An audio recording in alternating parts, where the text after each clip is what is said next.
Hi, everybody. I'm Ginny Steele, the University Librarian in the UCLA Library, and I'm delighted to welcome you here today. I wish I could see everybody, but because Zoom doesn't allow us to see absolutely everybody on the screen at the same time, I won't be able to do that. But again, thank you for joining us. It's great to hear that you're so interested in learning more about one of our major departments in the library. Before we actually start talking about the preservation department, I thought I'd give you just a brief update about what's been happening with the library. As you know, our world turned upside down in the middle of March, and we were just as affected as you all were in terms of the safer at home orders. So the campus asked us to start working remotely. So almost overnight, we transitioned our services to be online or on the phone. So we are delivering instruction that way. We're doing lots and lots of consultations. And we've moved to try to deliver as much material as we can in digital form. So we don't have access to our print collections, unfortunately, but because we are a member of an organization called the Hadi Trust, we have access to digitized copies of about half of the materials in our print collections. So we're directing faculty and students to use those sources when they need materials. We also continue to try to acquire new digital materials if faculty members need something or students have needed something. If we can get it for them electronically, we are doing our best to do that. But we've been actually quite pleased about the response to the services that we've moved online. We've actually been busier than ever. We have lots and lots of people contacting us.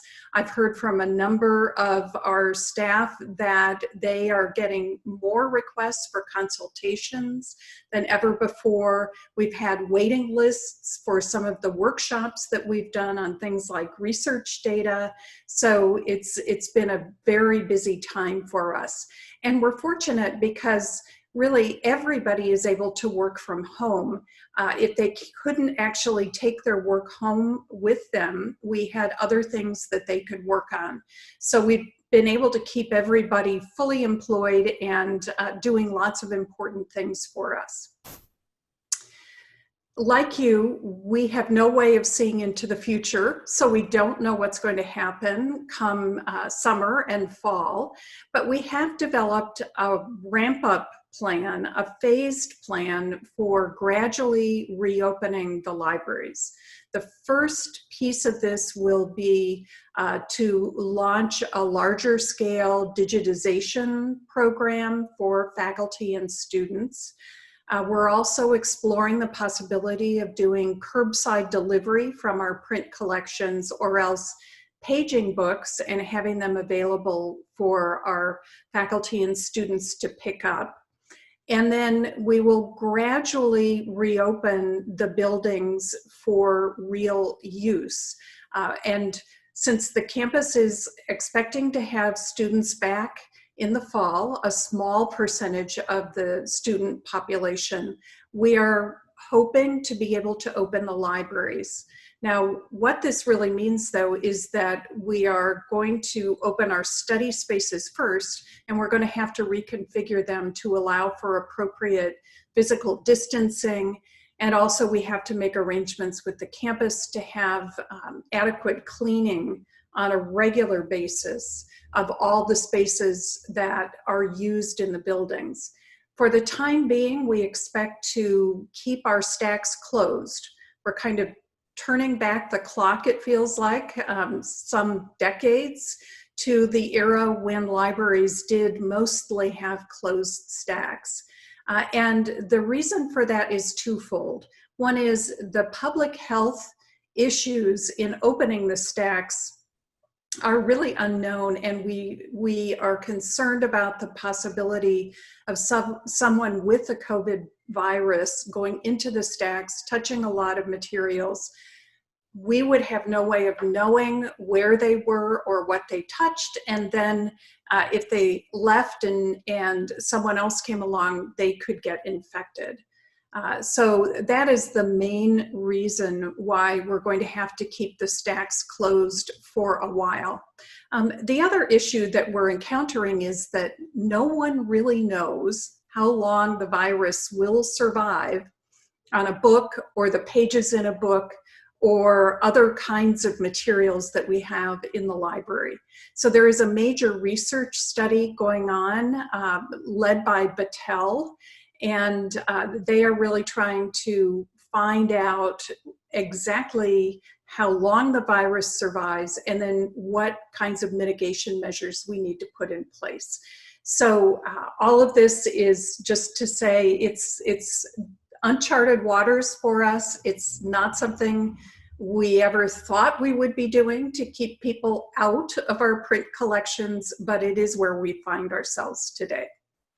But on a happier note, we are very much committed to our print collections, and that's why it's so important to us to have a preservation department.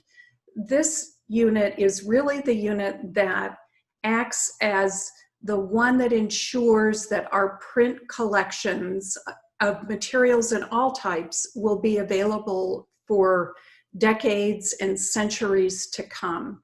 As a cultural heritage organization, it's very important for us to know that the things we acquire today will be available in the future for students, faculty, and others who are interested in using them. So I hope you'll really enjoy the presentations today. I think I always find their work so fascinating to hear about. So thank you again for coming. And I will turn the floor over to Chela Metzger, who is the head of our preservation department. Chela? So welcome to our presentation on the preservation department at UCLA. Of all the UC libraries, only Berkeley and UCLA have a full-fledged preservation department that includes conservation of print materials and audiovisual materials for circulating as well as special collections. All right, so there's going to be three of us presenting today. My name is Chela Metzger, and I'm the first person who's presenting. I'm a rare book conservator. I am also head of the preservation and conservation department. Then Yasmin, who's going to talk about audiovisual materials, and then Hannah, who's going to talk about her work with loaned materials. There we are. Now, I'm going to talk to you today about one book, and I'm going to actually be focusing on the things I did not do to this book. And this is, you can tell that it's a raggedy book. You can tell it's lived an exciting life. It was printed in 1752. It is a Jewish book. It was printed in Istanbul. Well, from this image, you can see that you can see the edges are very frayed. You can see that it's got a funny little gummed stamp here. It's got lots of wormholes. It's also in Ladino. Now, this is an important part of this book because it's a Sephardic book. It is in Hebrew characters, but it's actually Spanish language. The Spaniards in Spain kicked out the Jews in 1492, and they went all over the world, including Istanbul. So this book is part of the Sephardic Jewish community, and that's really going to be important to why I do what I do with the book. So the first thing I do is I look at the book very, very carefully. I do it with written words, I do it with photography, and I just actually spend the time to see what I've got in front of me. And this involves lots of forms with lots of little check boxes that forces me to look at every part of this book. And I'm going to fill it out, and this helps me understand what I'm going to tell the curator about what I think is the best for this book, because it's a negotiation between the curator and library special collections and what I see in front of me when I look at the book. So there's all different kinds of details I'm looking at, from the covers to the paper to the sewing to the qualities of the paper. I'm describing what I see, and I'm describing the condition that it's in. Now this is something I kind of fixated on here. There's 1, 2, 3 holes that have been pierced through little chunks of this text block, and thread has been put through those holes, and that keeps the book from opening well. It's like putting one of those bulldog clips at the edge of a bunch of pages, and the paper just doesn't open. So I thought to myself, this needs to change. I need to help this book by taking out that sewing that keeps it from opening well. So that was my plan. And you can see in my original proposal, I was going to cut the sewing and help the book open better, among many other things I was going to do. So then I started taking photographs of the book before I treated it. Now, in taking the photographs, I'm again looking, but I'm also documenting. I need to be sure I can show people what's new, what didn't used to be there, what I have added, and see those things side by side. Now, 2 of the details that I thought were particularly interesting and showed me that this book, when it was bound, I don't think it was bound in 1752, and that's an important thing. I could see that from the end papers that had these Italian labels on them, and the typography on those labels, it was probably bound in the 19th century, not the 18th century. And I could also see that when they made the paper, those wavy lines show me that the equipment they used to make the paper was failing. It was getting saggy, like a saggy window screen, and that's what caused that. So I could see that this was produced quickly on poor equipment, and I could see that when somebody took their pages to the bookbinder, it was not in 1752. Those pages were bound in the 19th century. So then I take a look at the social context of these materials. And this causes me to go to the Encyclopedia Judaica to research this book title. Now, it's commentaries on the Torah. So here's the world of Istanbul in the 18th century. And what I could find out about this title, which was really important, was it was actually published just a few pages at a time, right before the holy days of the week. And then the family would take those home and read the commentaries on the Torah. So this really changed my interpretation of how this was. And I could also see that it's rare that these books survive, because using them over and over again was part of the religious tradition. So they kind of got worn out.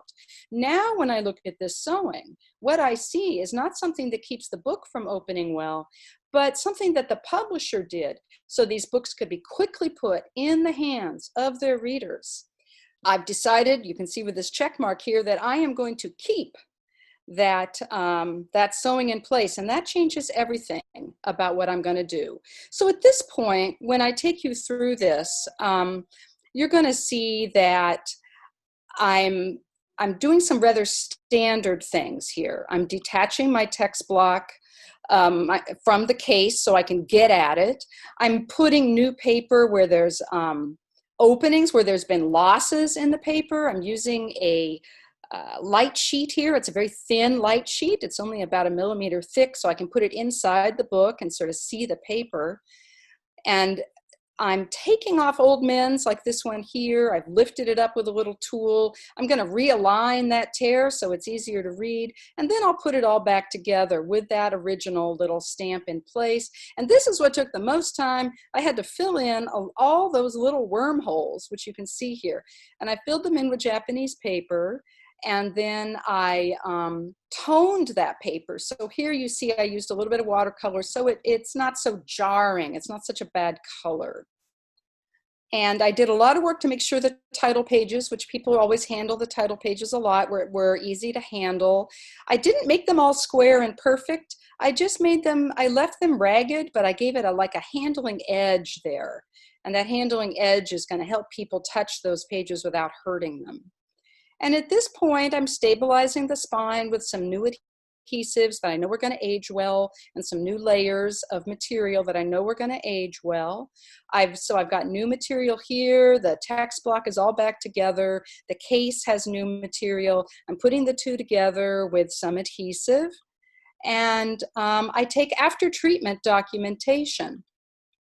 And this, I have a, you know, after I've done my proposal and everything's done, and I've completed the treatment, I document everything that I've done, all the adhesives I've used, all the materials that I've used, because I need everyone in the future to understand what has happened to this book. And in fact, what I discovered about the publication of this book is now part of the UCLA cataloging, and that's very important.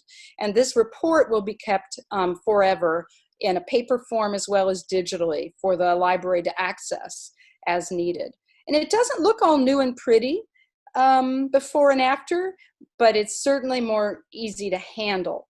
Now, we acquired, while I was doing this work, we acquired a wonderful collection of Sephardic Jewish materials. So now this book lives in a world where it can be compared to other books, and it's an important teaching tool. But maybe you can see from looking at these images that a lot of these bindings are really new. All that use, all the information about the original publication, and then the binding that might have been done by a family that didn't have enough money in the 19th century, but did the best they could. The story that the book I worked on from 1752 tells a real different story than, say, this book from 1752 in a modern leather binding from the 21st century. There's a lot of sources that are cited here, but right now I just want to say thank you. We're going to pass this on to Yasmin Dessam, who's going to talk about the audiovisual side of things. The audiovisual side of things is very important for the UCLA Library. Audiovisual material is the 20th century and 21st century. So I'm going to hand it over to Yasmin. Hi, my name is Yasmin Dessam, and I'm the head of audiovisual preservation for the library. It is my great privilege to work on the moving image and sound collections that the library holds, and they're really wonderful and unique, and every day present me with new challenges and delights. I wanted to talk to you today about the David Bodor collection. So David Bodor, the David Bodor papers are held by UCLA Library Special Collections. Bodor was a psychologist who ended up actually working at UCLA towards the end of his life. His papers document his work throughout notebooks, transcripts, moving image and sound recordings. And then in 2018, we had a number of researchers request the audiovisual portion of his collection, which had never been digitized before. What David Bodor is most notable for, though, is that he was the first to document the experiences of Holocaust survivors in interviews directly in their own voices. And so what had happened after World War II is that he had put in numerous requests for grant funding and then was able to secure a small amount of funding and a wire recorder. And he went to Europe, where over 9 weeks he conducted 130 interviews. This image on the left that you will see are survivors of the Buchenwald camp. And later on in this, we will see a little video of one of the recordings playing with two of the gentlemen in this picture singing a song. Overall, when we pulled the boxes, we found 3 different types of formats in the collection. These include open reel audio, 16mm film, and wire recordings, which we'll spend the bulk of this presentation talking about because they're very fascinating. The open reel audio recordings, the majority of them actually had a paper backing. Earlier forms of open reel audio actually didn't have a polyester or acetate base like later on. And so the paper is actually quite brittle with age and is very prone to creasing, as you can see from the image on the right. Luckily, we were able to digitize them all in-house with no issues. And the majority of them were speaking engagements, also his appearances on the radio when he was discussing his work more widely, and as well as opera. He was quite an opera fan.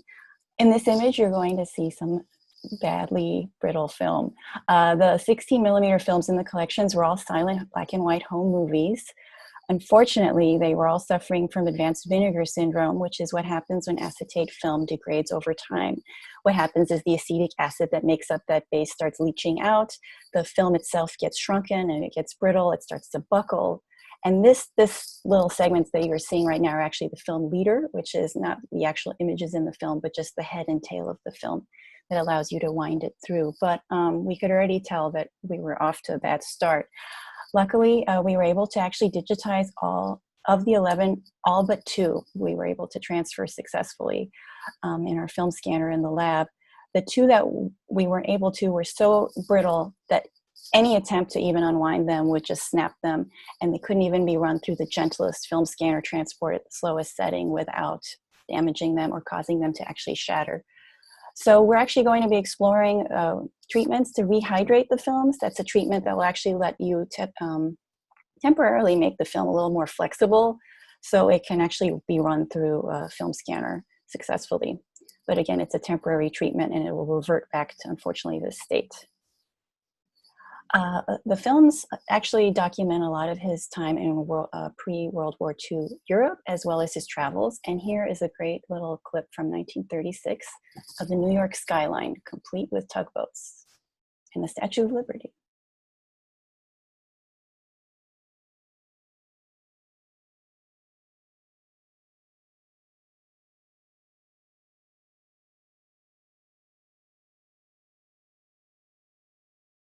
But by far, the biggest challenge was working on the wire recordings in the collection. As you can see, they are very unusual. They tangle quite easily. Wire recordings are actually the earliest known form of like magnetic audio, and they're predecessor to audio cassettes and open reel audio. And they're unique because they're actually the first kind of audio that was portable. So that's why David Bodor would have taken these with him on his trip to go interview the Holocaust survivors, because it was small enough that he could easily put it in his luggage and take with him.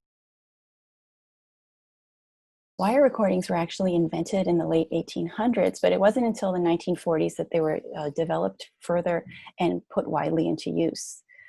What happens is when you actually are making a recording on a wire, the wire is like a thin steel wire that is magnetized as it goes over the playback or recording head. But again, it's very thin. It's about 0.004 of an inch wide, which is roughly the width of a human hair, which means, of course, they're extremely delicate and prone to damage, to snagging, to breaking, and they make it very difficult to work with. Now, what's important to note is that the traditional sort of transfer techniques when you're digitizing wire involve using a refurbished wire recorder. But as we are going to see, that's not obviously the best way because wire recorders had their own issues. Further complicating matters is that he used an armor recorder. I'm gonna sit right down and write myself a letter and make believe it came from you.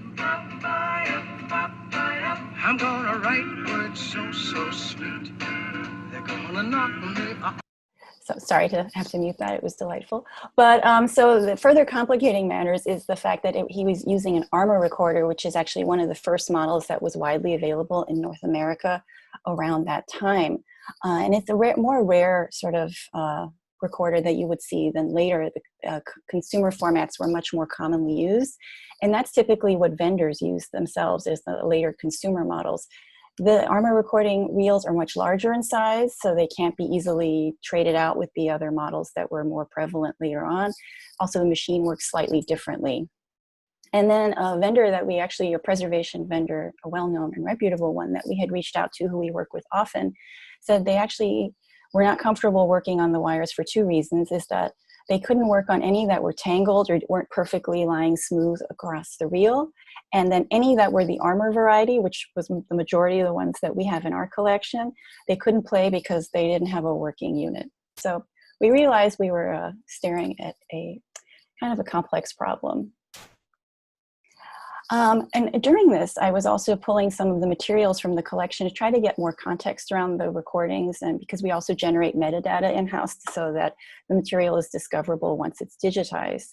And I was delighted to see that he extensively noted all of his interviews in great detail, his subjects, sort of his process, his working style. But he also noted quite often a lot of the issues with wire recordings. There are so many encounters where he talks about like how stressful it was that they were breaking repeatedly, as in this entry late at night where he talks about a wire spool repeatedly breaking when he was trying to switch the unit from reverse or rewind to listen or playback. So what we ended up doing was reaching out to Endpoint Audio in Burbank. We had worked with them previously on Rod Serling's Dictabelts, which you may or may not have seen if you've come to a PAL Society event recently. But what Endpoint is really known for is the deep historical research and the engineering that they do to build like new equipment to do high quality transfers of deteriorated materials and also sort of more unusual formats. And they've built a brand new sort of archival transfer machine for wax cylinders. And they're actually doing work now to work with broken lacquer discs using lasers. So that was the first person I thought of was Nick Berg, who's the engineer who runs Endpoint. And I reached out to him and he said he'd been wanting to do research and development on a new wire recording device for quite some time. And maybe this was the time to do it. And with the generous support of a gift donation, we were actually able to work on this project with Nick. And it was really great to see. He did extensive research into all the sort of wire recorders that had been created to date, including also people's attempts at digitization. There was an engineer in the 1990s who tried to take a 1/4-inch open reel deck and sort of retrofit it for wire, but it wasn't entirely successful. And what he ended up doing was building a brand new machine. And the sort of the big benefits and the improvements in this machine are that it keeps the wire tension really stable and consistent throughout. Original wire recorders actually had super low tension because of this fear of the wire breaking, thinking that if you didn't put too much tension on it, that it would, be more stable. But actually what that created was an unstable line throughout playback. There would be speed issues. And then if you think of like a string, like against a guitar fret, if it wasn't really making good contact with the playback head, there would be a lot of sound issues as well. And then this unit not only can handle multiple sized reels, so it didn't matter if it was an Armour recording or a Webster recording from a later time period. It can also rewind to a specific point in the deck, which I guess previously you could only rewind all the way to the start, which put more stress again on the wire. And it had a highly improved ceramic playback head for better sound quality. The following song was rendered by two boys, Arthur Scheinman and Abe Kimmelman, in a dormitory for the so-called Buchenwald children in Geneva, Switzerland. The name of the song is Treblinka, and Treblinka was a camp of annihilation established by the Nazis in Poland. So what he also did was increase the distance between the supply and take-up reel, which also helped kind of like give the wire a little more space to stabilize.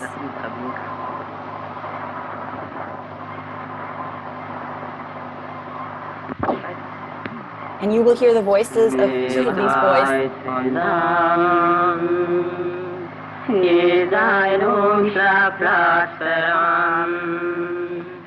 Wie man stößt sich in der Breit, in die Waggonen.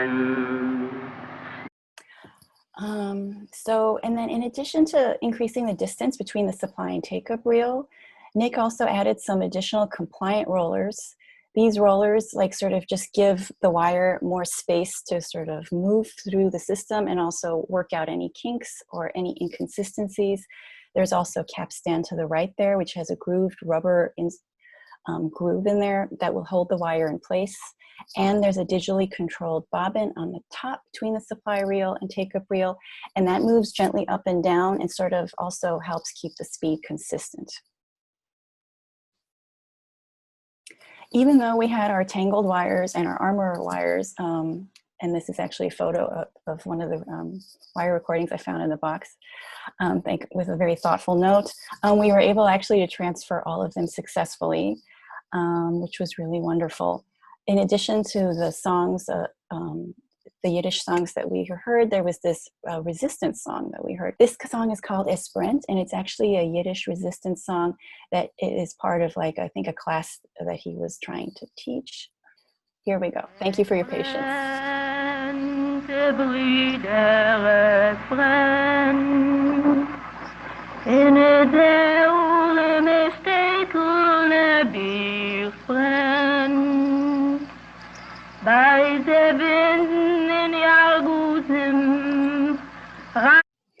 And then there was also more informal recordings and interviews, as well as chats that he had with some of his clients. Anyways, I would like to transition on to my colleague Hannah, but before I leave you, I just wanted to say this was a great opportunity to see that just because a digitization workflow does not yet exist, it doesn't mean that we shouldn't explore opportunities to work with our collections more safely and in innovative ways. This is also a great collection to sort of give you a behind the scenes about all the research and the thinking that we do before we make a collection accessible. And then it's not just the content in our collections that's definitely unique and special and that we have to take into consideration, but it's also the material characteristics, the context around production and creation, and the condition of the item itself. And the format's history is really knowing the format and sort of all of its ins and outs before we even attempt to digitize it. So it was a great pleasure working on these. And I'm going to hand you over to Hannah, who's going to speak to you about an Obata painting. So as Yasmin mentioned, my name is Hannah Moser, and I'm the digitization and loan coordinator in the preservation department, which means for part of my job, I coordinate outgoing loans for library special collections and a few other departments. So museums and other institutions from around the world asked to borrow our materials for exhibit. And there's a whole process involved to make sure that those items are safe and protected, both physically and legally when they're on exhibit. And that's what I'm responsible for coordinating. So today I'm gonna walk you through one of my favorite pieces that we've loaned, and that also happens to be a fairly complicated loan. So in 2017, I had recently started this position when I received a loan request from the UC Santa Barbara Art, Design, and Architecture Museum. They wanted to borrow a Sumi ink painting on silk titled Glorious Struggle, and the artist, Chiro Obata, was going to be the focus of the exhibit that was going to travel to 4 other venues over the course of about 2.5 years. So pretty quickly, I knew this would be a more complicated loan than previous ones I had worked on. So first, we wanted to bring in a paintings conservator familiar with the media and the materials of the painting to do a condition assessment and to potentially treat it. So we asked around and got a recommendation for a paintings conservator from the Bay Area, Tomokazu Kawazu, who had actually worked on Obata paintings before. So while I coordinated his visit, Chayla and I removed the painting from the frame so that he could do his assessment. And he ended up recommending 2 strategies for the painting, since it needed both treatment and reframing to safely travel and be exhibited. And the method that we chose was for him to remove the old backing, since it was quite acidic and would make the silk more brittle and discolored over time. And then the glue that was used to adhere the silk to the backing, which you can kind of see in the picture here at the edges, was also problematic and needed to be removed. And then after the UCSB, after all the treatment, UCSB would reframe it in a Western style frame for the duration of the exhibit. And then at the end, we would return the painting to Mr. Kawazu for a final reframing in a Japanese style, which includes a lattice work on the back so that the silk can expand and contract more easily, and that helps to reduce the risk of tears. So I then had the opportunity to go actually visit his studio to help choose the new backing. Since the silk is fairly transparent, the backing that goes behind it actually affects how you see the color of the painting. So it was really great to be able to see Mr. Kawazu's home studio and some of the other paintings he was working on, including another Obata painting. And we went with Mr. Kawazu's recommendation of several layers of a neutral toned Japanese tissue, which allows the viewer to see the painting closer to what it would have been originally, since the old backing had really discolored over time and was causing the painting to appear more orangish pink than it actually is. So in the middle of all of this, I was also working with Christies, the New York auction house, on getting an insurance appraisal for the painting. So after I sent all the documentation we had to their specialist, she noticed a detail in the photograph. So the photo you see here is from when Gloria Struggle was donated to UCLA. And on the right is Chancellor Franklin Murphy. And then the other men we believe are members of the Japanese American Citizen League, which Obata was also involved with. And the man on the far right, or far left, sorry, is holding a note that seems to have been written by Obata. But there was no real mention of it in the finding aid, and it wasn't stored with the painting when it was on display in one of our reading rooms. So after enlisting our wonderful colleague in LSC, Octavio Alvera, we located the note and returned it to the collection with a citation in the finding aid. And then through this loan request, we also digitized, and actually it was done by the lovely Yasmin, an oral history interview given by Obata that was donated to UCLA. So these are just some examples of how loan requests really help us make improvements to our collections by bringing to light condition and accessibility concerns that we might not otherwise know about. And I recently wrote about sort of a similar situation with another loan request for our blog, which we can include a link to in an email later if you're interested. So the exhibit opened in January 2018, and I actually drove up to Santa Barbara to go see it with Gloria Struggle in its new frame with the new backing. And that's really one of the best parts of my job, is getting to see a loan that I've worked on up in an exhibit, getting to see other people enjoying it and taking in that item. And this was especially sort of gratifying after months of work and back and forth with the borrower, the conservator, the shippers, and just being able to participate in an exhibit about a really remarkable artist. And then a few months later, I helped organize a lecture by the curator of the exhibit, Shipu Wang, who is also a professor at UC Merced. And he gave a really fantastic talk about Obata's life and art and philosophy. And I'm really glad that our UCLA community, myself very much included, got to learn more about this incredible artist who came to California as a teenager, didn't plan on staying, but really fell in love with California nature and landscape. Was imprisoned during World War II at the Topaz internment camp in Utah, where he actually founded an art school and was eventually released and returned to California to continue teaching and making art for the rest of his life. And then last, Gloria Struggle has since traveled to Utah, Japan, Sacramento, and Washington, D.C. with the exhibit.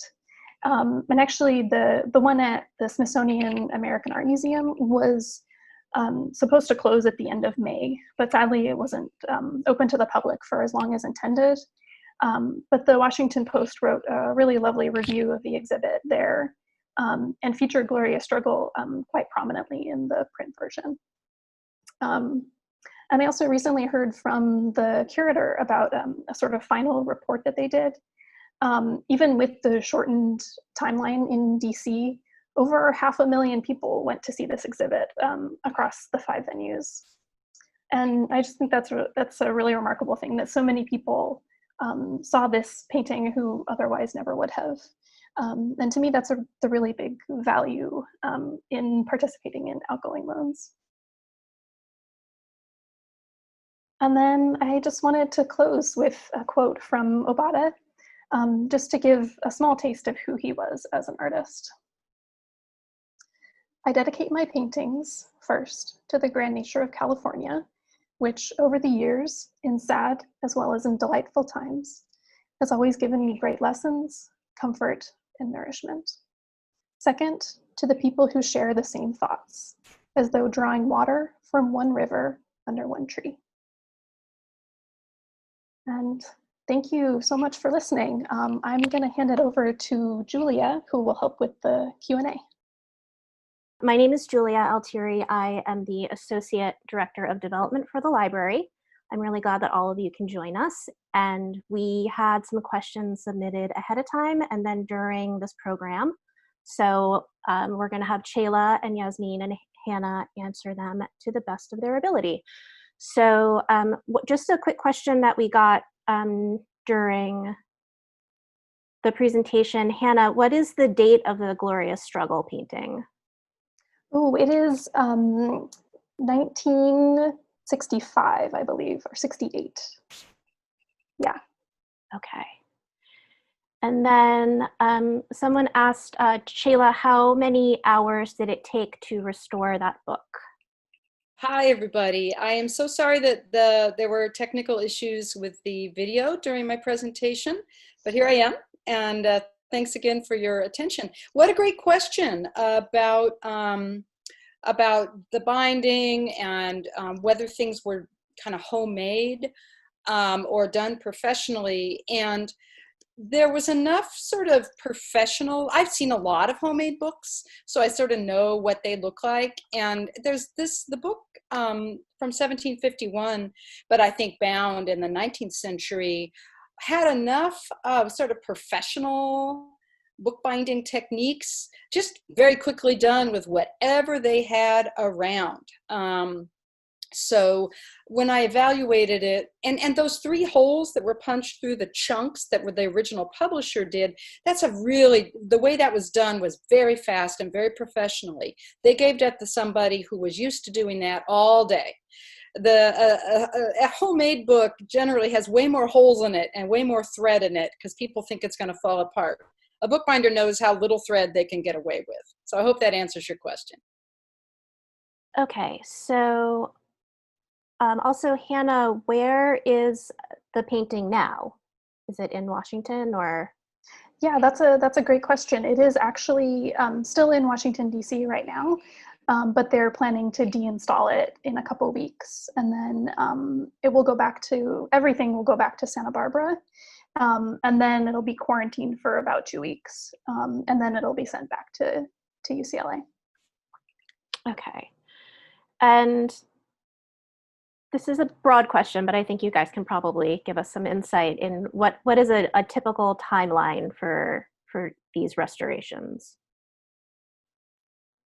I can start with the one I did. I had estimated about 40 hours of work for that. I'm always doing lots of different things at once, so it was in the conservation area for far longer than 40 hours. But the actual work, I think, took around that amount of time, just divided up over several months. The time to do the research and the documentation and to negotiate with the curator is a little outside of that, and that can take very little time for less complicated materials or more time. So these treatments are not so much about what we do, though that's important, but what we understand, and helping people get the bigger picture of UCLA Library materials and how to keep them going into the future, or to move our field forward, which I think, like Yasmin's work with those wire tapes, is really about. And I think probably Hannah and Yasmin can jump in about treatment time. Yeah, I can start. So for loans, I think it really varies. Sometimes there's no treatment needed for an item. Sometimes it can be fairly extensive. But coordinating a loan itself, ideally, it takes a few months. If a loan request gets to me at least like 6 months before the time that it's supposed to go on exhibit, that's the ideal situation. AV is kind of tricky because until we pull it from storage, we don't know what condition it's in, and also sort of how it was created and what kind of film stock or tape stock it is. I've worked on audio recordings that I've pulled that are quite old and are in excellent condition, and I can just do a little bit of minimal prep and get them digitized fairly with good turnaround time. And other times there'll be something that's even like a recent recording that you think would be in fine condition. I worked on some from a radio program from the 90s, and they used this really awful splicing tape that degraded the entire tape. And I had to do treatment on the tape. I had to then play everything like slowly and find each splice and remove it by hand and then resplice. It just, the whole thing took a couple months, you know, to do, which it really, so it's a kind of a complicated question to ask because it's so much dependent on, it's different from case to case. Okay, so we have a couple questions, people asking about some personal items or, you know, their own collections. And someone asked, how do you preserve photographs and books / papers in areas with high humidity? Yeah, that's a great question, and it's not easy. You'll find that most cultures that have high humidity actually had traditions of storing their cultural materials in ways that mitigated the problem, that didn't depend necessarily on air conditioning. For example, in China, they use incense cedar for the boxes, which gets, you know, helps with insects, and of course wood breathes, so it doesn't capture the humidity. They try to keep things in areas where there's air circulation, things like that. It's best to try to keep things that you really care about in areas that you feel comfortable in, not too hot, not too cold, not too sunny. And you will then get the longest life out of them. There are some things that are so specialized, you know, like nitrate film, like, oh my gosh, you really want to store that a very particular way. But, you know, for most of us, if you can find it, just not in the attic, not in the garage, and I would say avoid plastic bags, anything that captures humidity. Plastics tend to off-gas. They're kind of depending on how they're made, they can have a smell to them, and that smell can get worse over time, and that smell itself is often, you know, acidic, and it's the gassing that's coming off of it. So paper tends to be a better way to store things, wrapping them up in a good quality paper.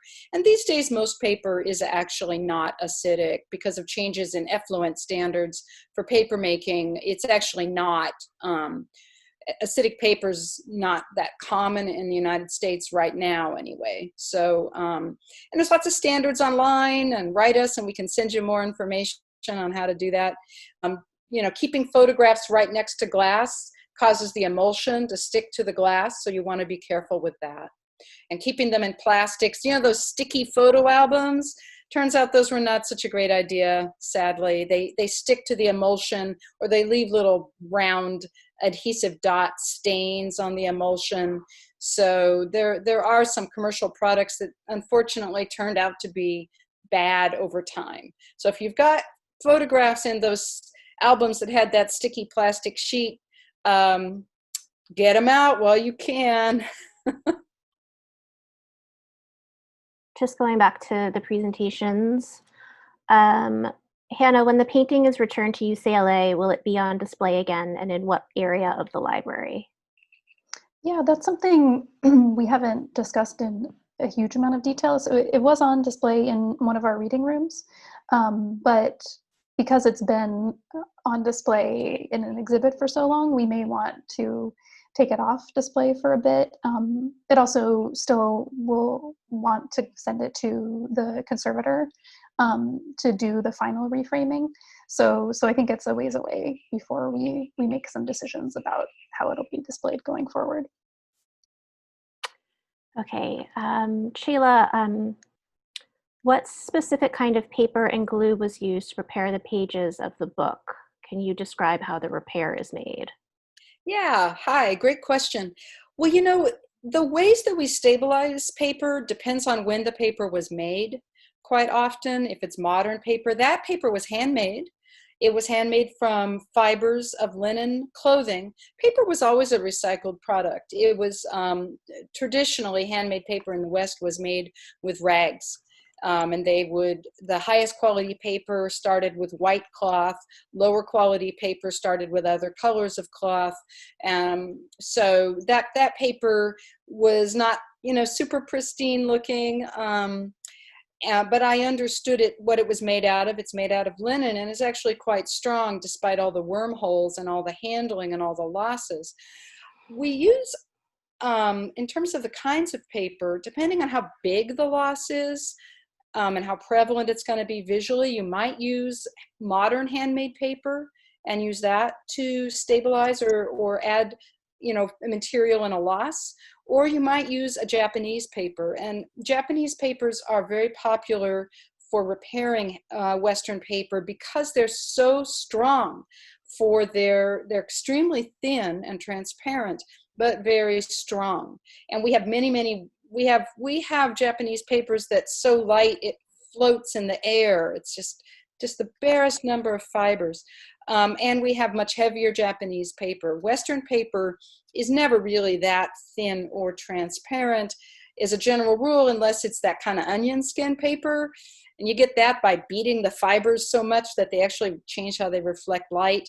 That stuff is, it's great for some things, but not good for repairing materials because it's very reactive to temperature and humidity changes, and it tends to pop off.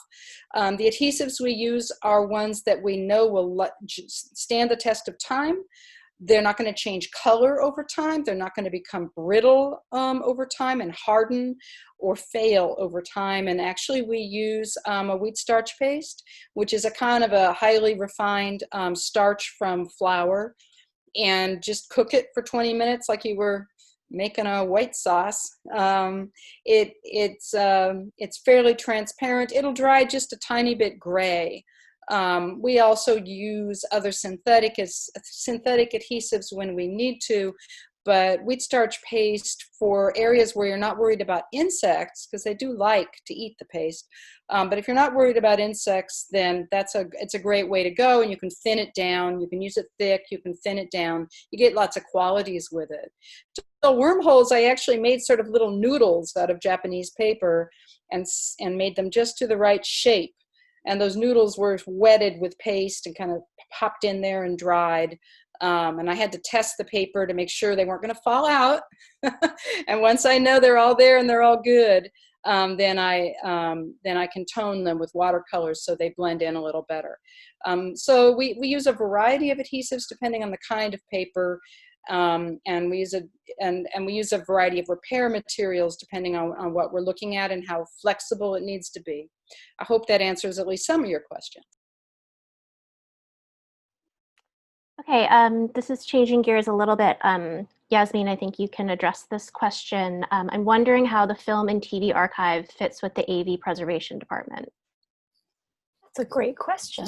The Film and Television Archive just recently came under the umbrella of the library. And so in the past, we're sort of right now like two separate preservation units, but we do collaborate quite a bit.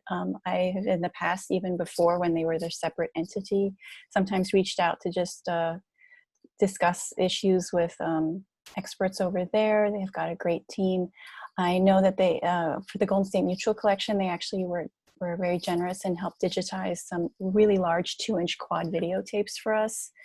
And then, but in general, we sort of operate right now as two separate units where I sort of, my team works on the AV collections that are owned sort of by Special Collections and some of the affiliates and circulating collections and East Asian and biomedical special collections. And then they tend to work more on the official Film and Television Archive collections. That doesn't mean things won't change moving forward, but it's still pretty new, a new partnership, I would say. Okay, what is the present state of preservation of digitized materials? That's also a good question. So for now, as we're digitizing AV materials, we put them on a secure server where they're backed up to LTO tape. We create preservation masters and derivatives that can be used for access down the line. And as well, I know that there is also a digital asset management system actually in the process of being built, and the AV is actually next in line to be addressed. So hopefully that will be up and running soon. Okay. I'll just jump in on that real quick about digital materials, just to kind of, as we think about, people often say to me, Well, you know, paper is so fragile and it's going to fall apart, and you know, isn't everything digitized anyway? And I'd like to note that in fact not everything is digitized, and there's so much meaning and layers of storytelling to our physical materials, that's very important. But also paper, it may look fragile, but there ain't nothing more fragile than old digital media that can't be played back anymore, like your old floppy disks maybe that you have around the house. So, you know, access is as access does. You can access cuneiform today. I think it's a lot harder actually to access some of the old digital media if you don't really take a lot of time to make sure you migrate it into the future. So it's a different sense of preservation.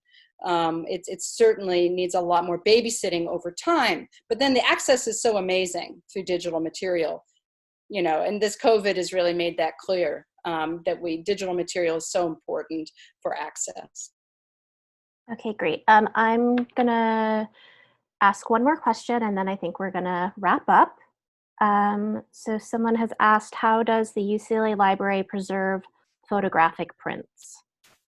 All right, I'll jump into that. Photographic material is a complicated material, and I mean, Yasmin can speak maybe to some of the film, but in terms of printed photographs, you know, they have the same issues as any paper does, but then there's all these emulsion layers on top that that are complicated in how they interact and how they age. And any of you who are trying, you may look in your own family's materials and see that old black and white photographs still look really good. And maybe those color photographs from the 70s have turned really weird pink or something. And it's just, that just shows you the complications of photography, which is, you know, really it like blossomed and then has sort of died in front of us as an ongoing media. I mean, artists use it now very differently, and most prints are actually made digitally now, or digitally created and then printed differently than they used to be. They're not developed out in the bath of chemicals the way they used to be. We care for them depending on what they're made out of. And we are always trying to figure out about better storage conditions. But a lot of what we do is make sure that people understand there's photographic materials in a collection, make sure that they're sleeved. Fingers do a real number on emulsion, and that's true for digital prints too. The acid in your fingertips will imprint permanently on an emulsion layer of photography, and you'll never get that out. So you really want to be careful about how you handle, and you want to handle them with gloves and things like that. So we have amazing photographic materials at UCLA, and we just received the Barbara Morgan collection, which has got just landmark, gorgeous 20th century black and white photographs, very important. So, you know, we were always looking for ways to make sure we're caring for our materials properly and able to interpret them for everybody in our communities and make them accessible. Great, thank you. Okay, so that is going to conclude our program for today. I want to say thank you to Ginny Steele, our university librarian, who started us off today. And I want to thank the preservation team for doing such a great job. And everyone, I'm so glad that you joined us, and we're going to follow up with all of you with an email with some links from the preservation team. And if we can answer some of the questions that we weren't able to answer, we'll try to do that as well, so that you'll be able to contact us through the email. So I hope everyone has a great day, and take care.